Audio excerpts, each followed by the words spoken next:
हरिओम। आनंद सांडिल्य के YouTube channel पर सभी दर्शकों का स्वागत है, अभिनंदन है और सभी का स्वागत है। आज बताएंगे कि हमारे जो सनातन धर्म है उसमें कितने प्रकार के विवाहों का लेख है, लेकिन उन विवाहों में कौन सा अधिक महत्वपूर्ण माना जाता है और कौन सा योग्य माना जाता है। क्योंकि हमारे धर्मशास्त्र में, सनातन धर्म में 8 प्रकार के विवाहों का निर्देशन दिया गया है। सबसे पहले ब्रह्म विवाह। इसमें यथाशक्ति अलंकृत कन्या को उसका पिता श्रेष्ठ वर को बुलाकर प्रदान करता है। यह ब्रह्म विवाह श्रेष्ठ और उत्तम माना जाता है और ऐसे कन्यादान का फल उत्तम कहा गया है। इनमें से 7 जो विवाह है वो निम्न कोटि की श्रेणी में आते हैं। दूसरा दैव विवाह। इसका अर्थ है जब यज्ञ में ऋत्विक को कन्या दी जावे, ऋत्विक मैंने यज्ञ करने वाले को कन्या दी जावे तो उसको दैव विवाह कहते हैं। तीसरे नंबर का जो विवाह हर्ष विवाह। जब 2 गायें लेकर कन्या को दें उसे हर्ष विवाह कहते हैं। और चतुर्थ नंबर का विवाह प्रजापत्य विवाह। अभ्यर्थी को तुम धर्म चरण करो यह कहकर कन्या दी जावे तब वह प्रजापत्य विवाह कहलाता है। गांधर्व विवाह। वर और कन्या यदि अपनी इच्छा अनुसार से परस्पर विवाह प्रेम विवाह कर ले उसे गांधर्व विवाह कहते हैं। आसुरी विवाह। यदि द्रव्य आदि धन लेकर कन्या दी जावे उसे आसुरी विवाह कहते हैं। राक्षसी विवाह। जब जबरदस्ती युद्ध में जीतकर कन्या से विवाह किया जावे वह राक्षसी विवाह होता है। पिशाच विवाह। जब छल या कपट द्वारा कन्या से विवाह किया जाए वह पिशाच विवाह होता है। क्योंकि इसमें से हमारा जो हिंदू सनातन धर्म है इसमें अन्य जाति में विवाह करने की आज्ञा क्यों नहीं देता। क्योंकि 2 अलग अलग जातियों में जो विवाह होता है उससे उत्पन्न संतान को वर्ण संकर कहा गया है। यह वर्ण संकर संतान कुल का नाश करके नरक में ले जाने का कारण बनती है। वर्ण संकर संतान पितरों का तर्पण, पिंडदान आदि करने के योग्य नहीं माने गए हैं, क्योंकि इनके पिंडदान से पितर तृप्त नहीं होते।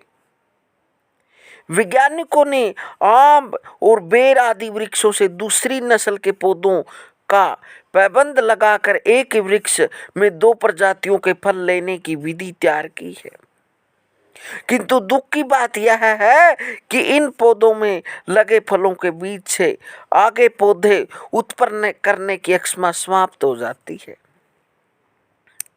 तात्पर्य यह है कि वर्ण संकर संतान से वंश वृद्धि की संभावना समाप्त हो जाती है। विजातीय विवाह से दोनों के गुण समाप्त होकर नवीन विकृति युक्त गुणों का प्रादुर्भाव होता है। जिस प्रकार शुद्ध देसी घी अति स्वादिष्ट और प्रिय होता है तथा मधु अति मधुर मीठा होता है, किंतु यदि दोनों को मिला दिया जाए तो तेज किस्म का जहर बन जाता है। इसी कारण धार्मिक एवं वैज्ञानिक को दोनों कारणों से अंतर जातीय विवाह का निषेध है। इसलिए भक्तों, जो अदर कास्ट कर लेते हैं तो उसमें क्या करते हैं, फिर वर्ण संकर संतान पैदा होती है। वो माँ बाप का कहना नहीं मानते, वो कुल का नाश कर देते हैं। और जिस घर में अदर कास्ट वो बहू जाती है, उसके जो पितर हैं वो श्राद्ध, अंजलि, पिंडदान आदि ग्रहण नहीं करते, क्योंकि वो रुष्ट हो जाते हैं। इसलिए कोशिश करें कि अपने ही समान जाति में विवाह करने की कोशिश करें, ब्रह्म विवाह। और जो आज